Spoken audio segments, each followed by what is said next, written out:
Oh, October, you're on your way. You're marking your presence in the air. I felt it this morning, and I welcome you. Summer has been choking me, and I'm tired of sweating and the occasional mosquito or gnat in the kitchen. I'm sick of the sun. Let the nights grow longer, as it does every year. Same with the leaves and the weather. I've always been the odd one out when it comes to this time of year. Something takes over me. I come alive in the sea of burgundy and apple pink, and everything feels right again. Just don't turn on the news. In the meantime, I'll be here, patiently waiting, drinking up the last of the sweet tea and lavender lemonade. I'll welcome you with open arms and a cinnamon stick in the bottom of a hot apple cider. Or the spice sprinkled on top of a PSL, whichever you prefer. Oh, October, I missed you. Oh, October, since we last spoke, I've changed. That's inevitable, and you know this full well. There's been good changes for me, like how I've grown a backbone to face the rude public at work. I lost the need to sleep on the left side of the bed. I prioritize sleep over a content schedule. I'm not ashamed to wear pink anymore. Or skirts. I'm a better reader. I like pickles. I've gained 10 pounds.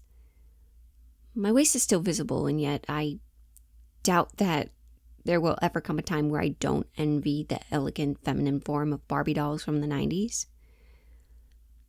But I have been losing the desire to be married one day. The way America is, I don't think I'd mind if I'm never touched again.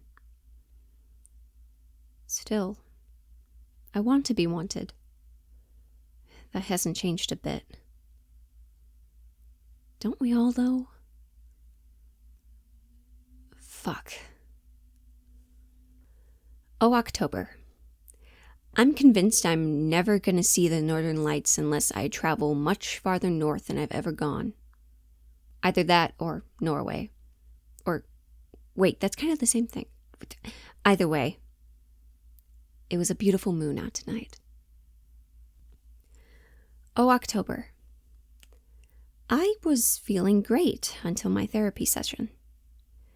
It's not an unfamiliar feeling, but this time was much more intense.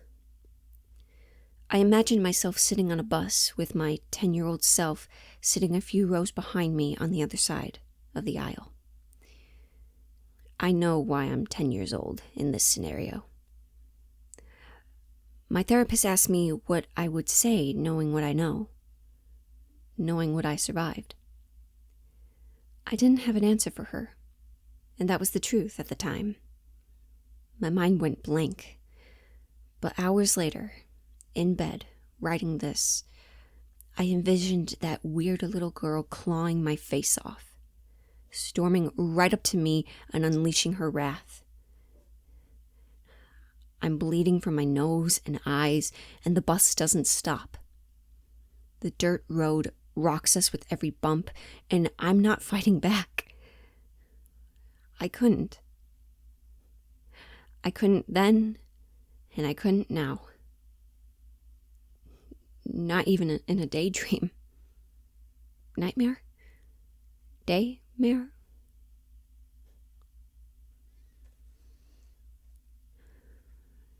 I can't change what happened. I'm unforgivable. Oh, October. Self-love. What the fuck is that? To me, it's remembering that I used to not be good at this. At anything, really. Not even walking or growing hair. But for the sake of this moment, I'm talking about reading and writing. Autism doesn't make learning easy, and I already have concluded that the adults around me were never as forgiving as they should have been towards me as I was sketching my first words on a page. I still remember the day that my 5th grade teacher picked me to read aloud to the class. I couldn't breathe. I choked. I cried in front of everyone. And I was so stupid, but no, I wasn't. I was learning. I was tormented, embarrassed, humiliated, ashamed. What could I say to her now?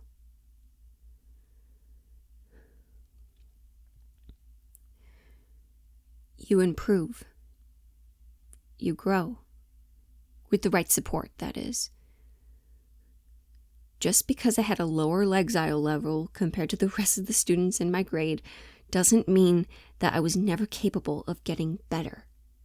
Being forced to use a popsicle stick as I write just to form my spaces between words doesn't mean that I wouldn't one day write a novel, a play, a script, let alone finish a book or earn my degree. There's nothing wrong with my handwriting. Your handwriting. And there's nothing wrong with you. Oh, October. Why did Disney try to convince me that boys can't bake? Why? With Zeke from High School Musical with his creme brulee and Jackson's friend from Hannah Montana who baked a birthday cake? Why would they try to push that narrative onto children when men dominate the food industry? I'm serious. Next thing you're going to tell me is that women belong in the kitchen, right? Answer me that, I ponder. Or are you not ready for this conversation yet? Oh, October.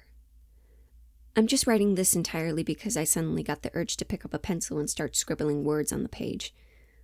I already feel better just doing this. Being a woman is hard work. If you know what I mean, thanks for the sympathy. If you don't, perhaps you're not very observant. Yesterday, I did an everything shower.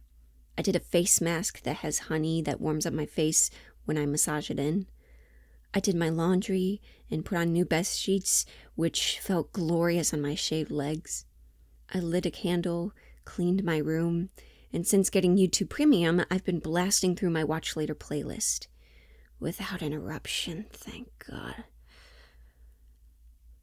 I came up with a plan to solve my finances. This is good. Life is good.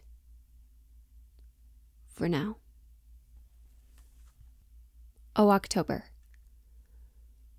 Something is happening, but it's too early to really say. So I wrote something. Call it what you want, a song, a poem, I don't know, but I don't even know how I say the title, but like, what do you call that? Like the alligator arrow thingy? Okay. Or also, is it / if it like you're writing like up left to down right, or is that down / Okay, anyway, so forward arrow, down / down / down / left arrow. What is this feeling?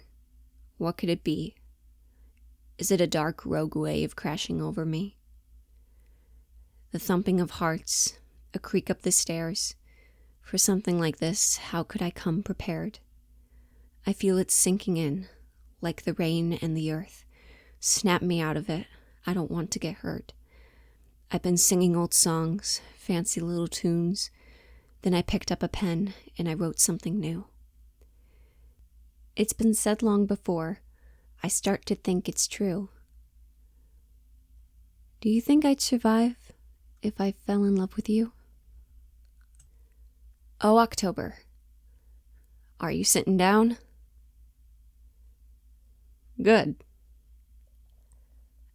I can't believe what I'm about to say. I have a date.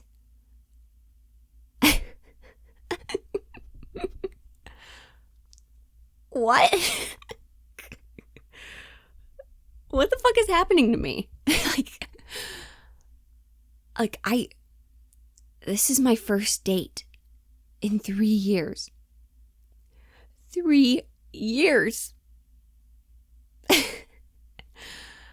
I keep laughing. I keep crying. Things are looking good so far. And I truly mean that. I don't feel threatened. I feel safe. I feel so brave. And to be honest, this is like only the second or third time that I've ever been asked out. And I'm like, I'm shocked. I'm surprised. Oh fuck. Like,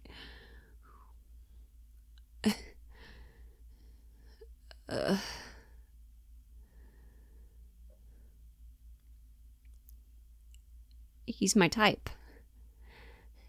And he said that I'm his type. And we have a lot more in common than I suspected.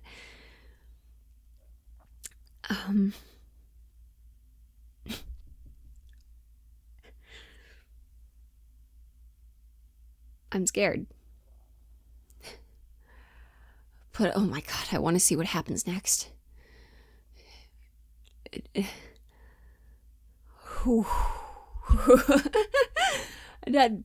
That's all I have to say for today. I'll let you know how it goes. I better not fuck this up.